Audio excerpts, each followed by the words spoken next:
인류 역사에 가장 참혹한 일은 세계 2차 대전 중에 만들어진 아우슈비츠 유대인 수용소입니다. 말 그대로 홀로코스트 사건입니다.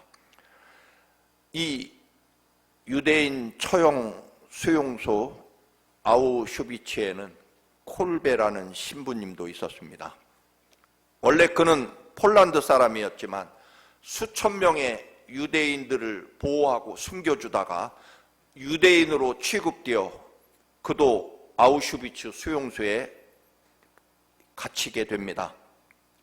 당시 아우슈비츠 수용소장은 유대인이 한 명 탈출하면 대신 10사람을 본보기로 처형하게 됩니다. 1941년 6월 마지막 날 한 명이 탈출했고 그 보복으로 수용된 유대인 중에 10명을 선출해서 처형하게 됩니다. 처형 방법은 콘크리트 벙커에 집어넣어서 굶겨 죽이는 방법입니다. 수용소장이 10명의 희생자를 선택하게 됩니다. 그 중에 게유니책이라는 남자가 지목이 됩니다.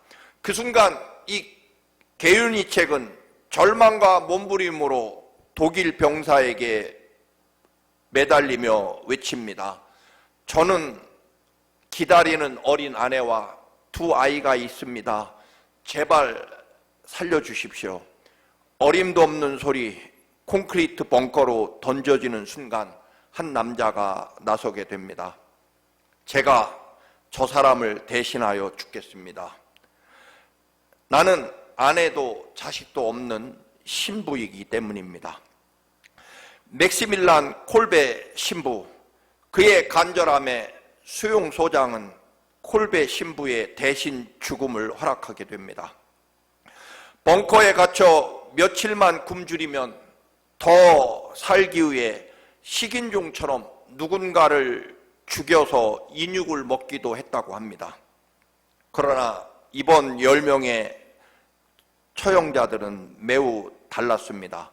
모두 콜베 신부를 따라 벌거벗겨 바닥에 누워 죽어가면서도 굶주림으로 죽어가면서도 남은 기운으로 끝까지 기도하고 함께 찬송을 부릅니다.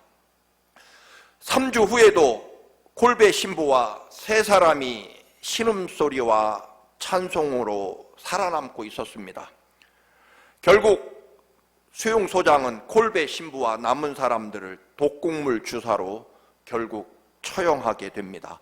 47세의 나이로 콜베 신부도 결국 저 왼쪽에 있는 게유니책이라는 사람을 대신해서 처형당합니다. 지옥보다 더 처참하고 절망적인 죽음이 지배하는 상황에서도 끝까지 그리스도의 사랑과 희생과 믿음을 보여주고 죽어갑니다. 믿음 때문에 사는 것이 아니라 믿음 때문에 믿음으로 죽어간다는 것입니다. 가장 처참한, 가장 절망적인 죽음의 자리에서 가장 위대한 믿음과 사랑으로 예수 그리스도의 모습을 죽음으로 증명했다는 것입니다. 꼭 기적으로 살아서 증명한 것이 아니라는 것입니다. 끝까지 죽어가면서도 기도와 찬양과 믿음과 사랑으로 예수 그리스도에 대한 믿음을 지키며 죽어갔다는 것입니다. 죽어가면서 믿음을 지켰다는 것입니다. 오늘 말씀은 새벽기도 말씀의 은혜를 받아서 다시 선택했습니다.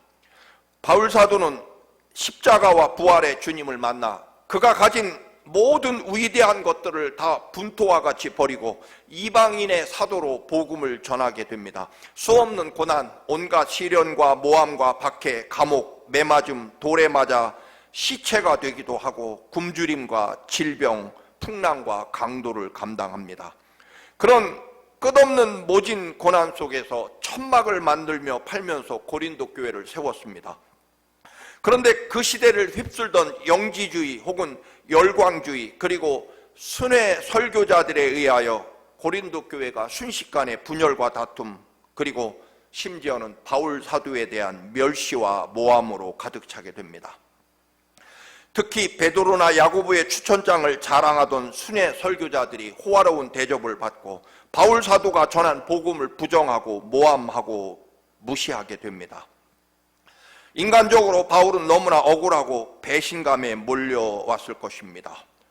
그런데도 바울은 인간적인 조건, 인간적인 자랑, 그건 그 누구에게도 나는 뒤지지 않을지만 그렇다고 해서 내가 사도됨을, 내 복음과 내 사명이 옳다는 것을 인간적인 조건으로 그들보다 내가 훨씬 더 많이 배웠고 더 가문도 훌륭하고 나가 그 누구보다도 뛰어난 사람이라는 인간적인 조건을 가지고 내가 훌륭한 사도라는 것을 증명하지 않겠다라고 말합니다.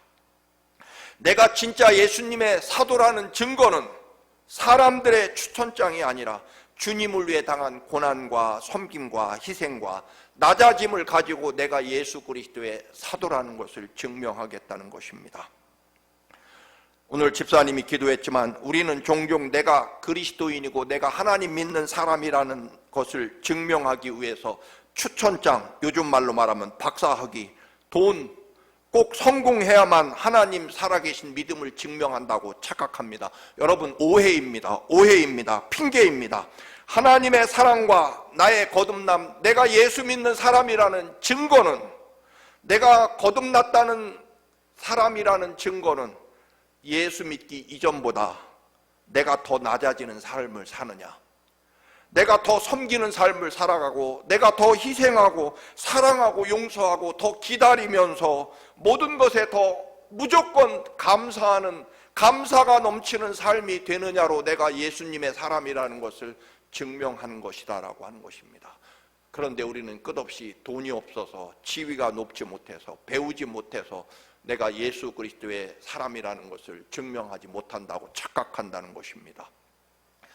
사람들은 바울을 모함하기를 겉으로는 검소하고 진실한 척하지만 사실 사도 바울은 뒤로는 자기 실속과 이익을 다 챙기는 교활한 사람이라는 모함까지 받습니다. 그러나 이런 엄청난 모함과 억울함에도 불구하고, 배신에도 불구하고 바울은 말합니다. 부모가 자식이 아무리 잘못해도 부모의 사랑, 그것은 변하지 않는 것처럼 다른 사람들이 어떻게 대접받고 어떤 칭찬을 받더라도, 그리고 내가 어떤 배신과 모함을 받더라도, 억울하더라도 여러분 마치 부모처럼 나는 고린도 교회를 더 사랑할 것이고 고린도 교회를 더 섬기고 고린도 교회를 위해 더 희생할 것이라고 말합니다. 고린도후서 12장 15절입니다. 여러분을 위해서라면 나는 기쁜 마음으로 비용을 쓰겠고 내 몸까지도 희생하겠습니다. 내가 여러분을 더 많이 사랑하면 할수록 여러분은 나를 덜 사랑하겠습니까? 라고 묻습니다. 이 말은 사랑이라고 하는 것은 내가 얼마나 분노하고 서러운지, 그리고 내가 너를 얼마나 미워하는지 삼자 대면을 하고 증거를 제시하고 시시비비를 따져서 누가 옳은지 심판하고 증명하는 것으로 사랑이 증명되지 않는다는 것입니다. 사랑은요, 그럴수록 더 사랑해야만 사랑이 증명된다. 끝까지 주님의 사랑으로 미움을 이기겠다는 것입니다. 나는 너희를 그럴수록 더 사랑하고 더 사랑해서 사랑을 증명할 것이다 라고 말합니다. 오래전에 유행하던 썰렁한 유머입니다. 꼬마 감자가 툭하면 엄마 감자에게 묻습니다. 엄마, 나 감자 맞아? 그럼. 어느 날 아들 감자가 또 묻습니다. 엄마, 나 진짜 감자 맞아? 짜증이 난 엄마가 아들 머리에 꿀밤을 주며 맞다니까. 꼬마 감자가 중얼거립니다. 내가 감자가 맞는데 나는 왜 이렇게 잘생겼지? 라고 스스로 질문합니다. 얼마 지나서 또 아들 감자가 엄마에게 묻습니다. 엄마, 나 진짜 감자 맞아? 지친 엄마는 이번에는 아들이 쉽게 알아들을 수 있도록 애들이 사용하는 눈높이에 맞춰 대답을 합니다. 당근이지. 그렇구나. 내가 당근이었구나. 드디어 출생의 비밀을 알게 된 꼬마 감자는 친엄마 당근을 찾아 가출을 해버렸다고 합니다. 막상 가출해보니 세상이 너무 험해 다시 또 집으로 돌아옵니다. 집에 돌아오니 엄마 감자는 없고 마침 경상도 출신 할머니가 눈물로 아들 감자를, 손주 감자를 안아줍니다. 할머니 품에서 이 꼬마 감자가 또 묻습니다. 할머니, 나 감자 맞아? 경상도 산골 출신의 할머니 감자가 대답합니다. 오이야, 오이야, 내 손주 오이야, 틀림없대이. 그 길로 아들 감자는 또다시 집을 나가 친엄마인 오이를 찾아 나서서 돌아오지 않았다고 합니다. 이 썰렁한 유머의 의미가 무엇일까요?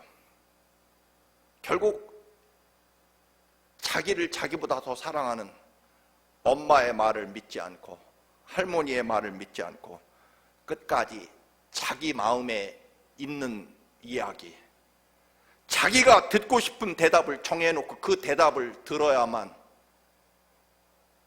내 직성이 풀리고 내 삶을 살아가겠다.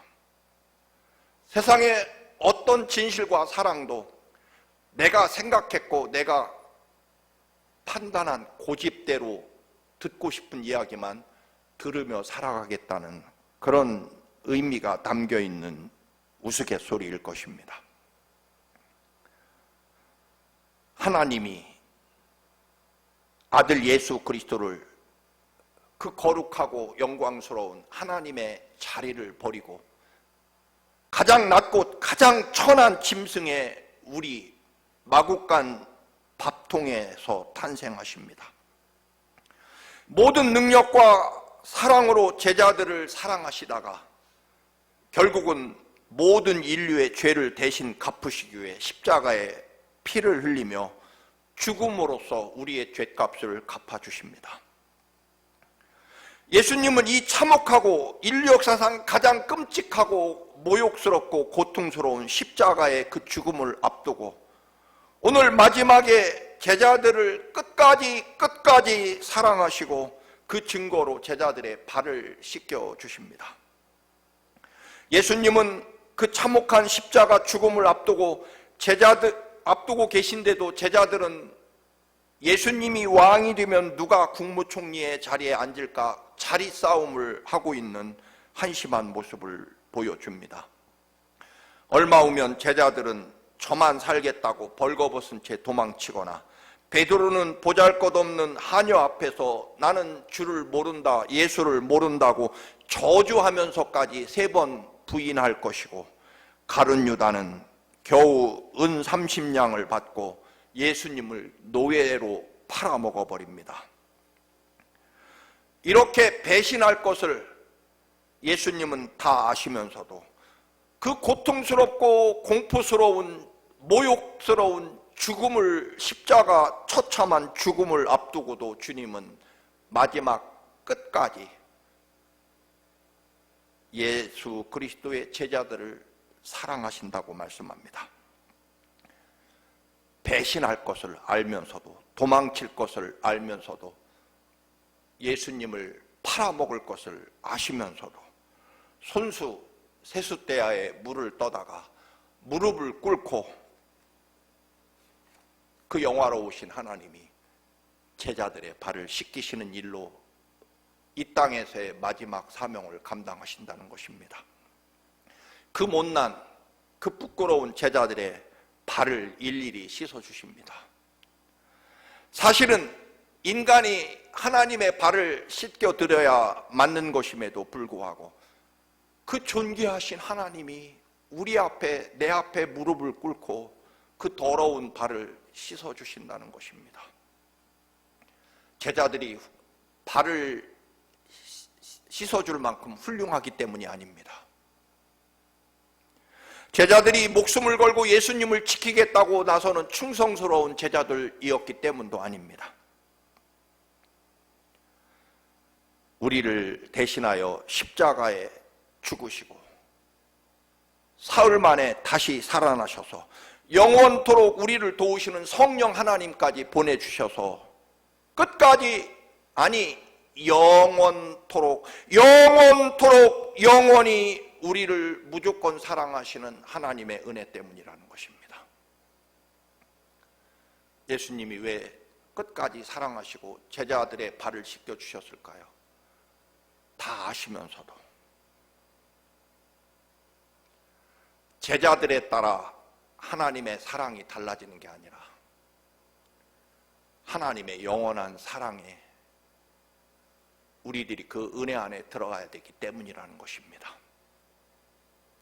예수님은 당신을 팔아 넘기는 가룟 유다의 발을 왜 씻어주셨을까요? 두 가지 이유일 것입니다. 그럼에도 가룟 유다를 사랑하셨기 때문이고, 또 하나는 가룟 유다가 배신하는 것조차도 하나님의 위대한 구원의 역사 속에 있다라고 믿었기 때문에, 즉 가룟 유다를 보는 것이 아니라 하나님의 놀라운 인류 구원을 위한 하나님의 그 크신 사랑과 은혜 안에서 가룟 유다가 예수님을 팔아먹는 것까지도 하나님의 그 구원의 은총과 뜻 안에서 바라보았기 때문에 가룟 유다에 대한 원한이나 분노를 표출하지 않으신다는 것입니다. 가장 낮은 장소에 가장 낮게 찾아오셔서 가장 천한 일, 노예가 하는 일, 종이 하는 일, 그 더러운 발을 씻어드리는 일, 그리고 역사상 가장 참혹한 십자가에서 가장 비참하게 죽으시면서까지 하나님이 우리를 사랑하신다는 것입니다. 끝까지 말입니다. 때문에 여러분, 우리가 염려하고 교만하거나 불평하면 안 됩니다. 도대체 얼마나 큰 일 때문에 교만하고, 얼마나 큰 일 때문에 불평하고, 얼마나 큰 일 때문에 염려하고 계십니까? 주님이 죽음과 피로써 사랑하시는데 말입니다. 우리의 있고 없고, 혹은 믿음이 좋고 나쁘고, 우리가 보잘것 없고 높고 낮고 그런 조건에 따라 우리를 사랑하시는 것이 아니라 무조건적인 하나님의 전적인 은혜와 사랑으로 우리를 끝까지 사랑하신다는 것입니다. 다시 말씀드립니다. 하나님이 우리를 우리 형편에 따라, 내 믿음에 따라 사랑하거나 사랑하지 않는 것은 꿈도 꾸지 말라는 것입니다. 주님은 끝까지 내가 죽어서라도, 아니 사흘 만에 또 살아나서라도, 아니 나의 영인 성령 하나님을 영원히 너에게 붙여주면서까지도 결코 너희를 놓는 일은, 사랑하지 않는 일은 없다는 것입니다. 주님은 그토록 참혹한 십자가이기 때문에 겟세마네 동산에서 땀이 핏방울로 변할 만큼 간절하게 기도하십니다. 아버지, 인류 구원을 위해 혹시 다른 십자가, 이 고통스럽고 참혹한 십자가 말고 다른 구원의 방법은 없습니까?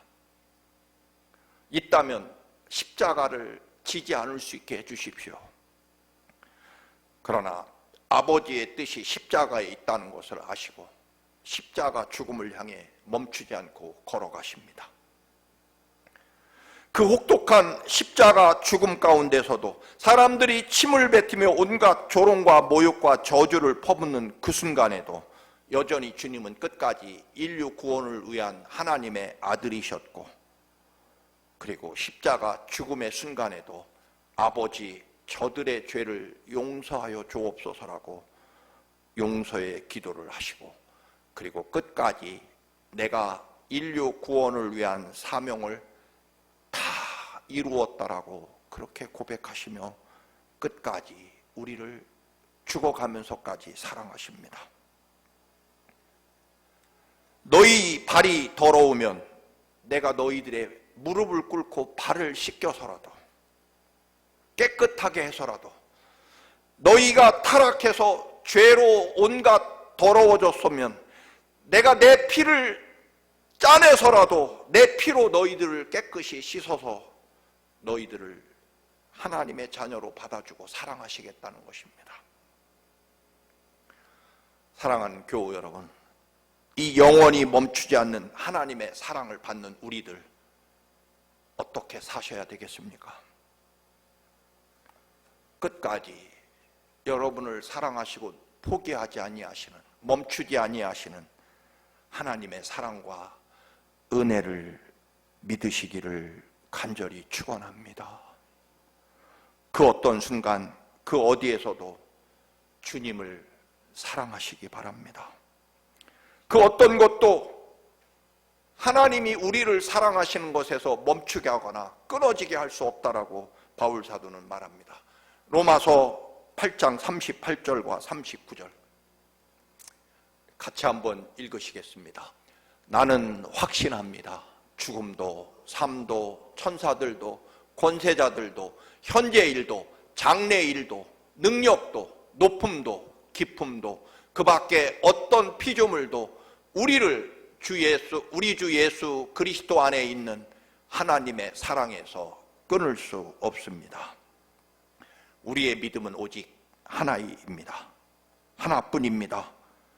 하나님께서 죽음으로 피로 또는 내가 너무 더러우니까 내 앞에 무릎을 꿇고 내 더러운 발을 깨끗이 씻겨서라도 내가 영원히 죄악으로 타락하니 주님의 피를 흘려서라도 그 피로 나를 깨끗이 씻어서라도 나를 사랑하시겠다는 것입니다. 지금 이 모습 나는 자격은 없지만 우리의 눈물과 우리의 흐르는 더러운 콧물도 우리의 발에 쌓인 그 더러운 때도 주님이 무릎을 꿇고 씻어서 아니면 주님이 죽음으로 흘리신 피로 우리를 깨끗이 씻어서 거룩한 아들로 새롭게 하셔서 받아주시겠다는 것입니다. 위대한 신학자 칼 바르트는 말합니다. 하나님의 사랑은 대상을 찾는 것이 아니라 대상을 창조하신다. 무슨 말씀이냐면 하나님의 사랑은 하나님이 사랑하기에 적당한 사람, 깨끗한 사람을 찾아내서 사랑하는 것이 아니라, 즉 사랑할 만한 사람을 찾는 것이 아니라 그 누구도 사랑할 수 있도록 그렇게 깨끗이 씻어서 아들 예수 그리스도의 십자가로 씻어서 사랑할 만한 사람으로 만들어 주셔서 사랑하시겠다는 것입니다. 착각하지 마시기 바랍니다. 사랑받을 만한 자가이기 때문에 사랑받는 게 아니라 하나님이 나 같은 죄인을 사랑할 만한 사람으로 깨끗이 닦고 씻어서 아들이 죽음으로 우리 죄값을 대신 갚아주셔서 우리를 하나님이 사랑할 만한 사람으로 우리를 만드시고 씻으시고 그래서 받아주시겠다는 것입니다. 그 사랑과 그 영원하신 은혜를 받은 제자들, 성령께서 임하시자 사도행전 2장 42절에 말합니다. 날마다 성전에 있든지 집에 있든지 예수는 그리스도, 즉 예수는 나의 주님이시다라고 가르치기와 전도하기를 그치지 멈추지 아니했다라고 말합니다. 채찍에 맞아도 톱으로 잘려도 불 속에 던져져도 끓는 기름가마에 던져져도 하나님의 사랑이 멈추지 않는 것을 알았기에 초대교회 신앙의 선배들은 세상이 감당할 수 없었다라고 말합니다. 즉 로마 제국과 로마 황제도 예수 그리스도의 사랑과 보혈의 피의 은혜로 구원받은 그리스도인들을 멈추게 할 수 없었다라고 하는 것입니다. 그들은 결국 로마를 이겨냅니다. 그리스도의 사랑으로 말입니다. 그렇습니다. 때로는 여러분 힘들고 어렵고 때로는 억울하고 원망스럽고 어떤 때는 배신감에 분노가 치밀어 오르십니까? 그러지 마십시오, 여러분. 죽어가면서 피로 나를 씻어서 거룩한 하나님의 자녀로 합당하게 받아주신, 발을 씻기시면서까지 나를 깨끗게 하셔서 하나님의 자녀로 받아주신 그 영원하신 하나님의 사랑, 그 은혜가 우리에게 있기 때문입니다.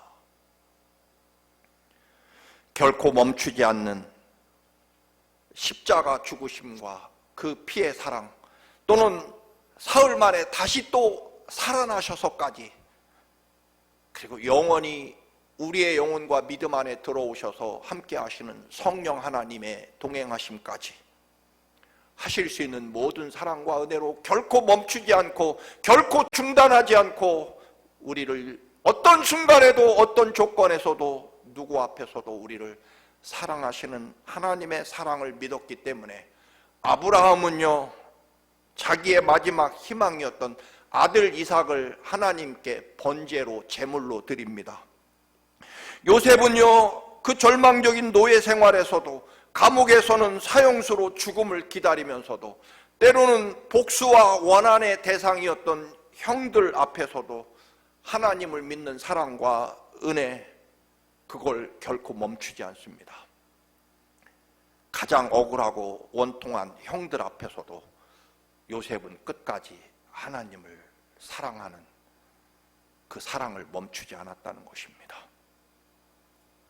다니엘도 하나님의 멈추지 않는, 끝나지 않는 사랑을 믿었기 때문에 기꺼이 사자굴로 던져집니다. 그리고 하나님은 이미 사자굴 속에서 다니엘을 기다리고 계셨습니다. 하나님의 사랑은 사자굴 속에서도 멈추지 않으셨습니다. 다니엘의 세 친구는 어떻습니까? 하나님의 사랑은 용광로, 그것도 7배나 뜨거운 용광로 앞에서도 멈추지 않는 것을 알았기에 그들은 기꺼이 용광로 속에 던져집니다. 하나님은요, 용광로 속에서 기다리고 계셨습니다. 그래서 끝까지 그들도 하나님에 대한 사랑을 멈추지 않습니다. 사자굴 앞에서도, 용광로 앞에서도, 감옥에서도, 모리아산 번제단에서도. 사랑하는 교우 여러분, 우리를 향한 하나님의 사랑은 절대로 결코 멈추거나 중단하거나 끝나지 않습니다. 때문에 여러분의 사랑도, 여러분의 믿음도 어떤 사람 앞에서도, 어떤 순간에도, 어떤 분노와 원망과 불평 앞에서도 흔들림 없이 멈추지 말고 십자가와 부활의 소망을 믿는 믿음으로 여러분 계속 가시기를 축원합니다. 어떤 일이 있어도 하나님의 나라와 그의 영광을 믿고 멈추지 마시기 바랍니다. 그러면 그렇게 가보면 그곳에 만나가 준비되어 있음을 알게 될 것이고, 그곳에 가보면 하나님이 벌써 어린 양을 여호와 이레로 준비하고 계심을 알게 될 것입니다. 거기서도, 거기에도, 그 시간에도, 거기까지도 하나님의 사랑은 멈추지 않습니다. 더 위대한 사랑과 축복으로 기다리고 계시다는 것입니다. 끝까지 하나님 사랑하겠습니다. 여러분 그렇게 하시기를 축원합니다. 기필코 하나님의 더 큰 위대한 사랑을 그곳에서 보게 될 것입니다. 이 믿음이 여러분의 믿음이 되시기를 주님의 이름으로 축원합니다. 아멘. 결코 십자가 앞에서도, 배신하는 제자들 앞에서도 멈추지 않는 주님의 사랑과 은혜, 용광로 앞에서도 사자굴 앞에서도 모리아산 번제단 앞에서도 멈추지 않는 믿음, 주님 이 사랑과 은혜로 우리의 믿음도 영원하게 하옵소서. 언제나 그 앞에서 끝까지 멈추지 않고 기다리고 계신 더 위대한 아버지의 사랑, 오늘보다 더 큰 사랑으로 우리를 기다리고 계신 주님을 바라보며 믿음으로 달려갈 길을 달려가게 하옵소서. 예수 그리스도의 이름으로 기도드립니다. 아멘.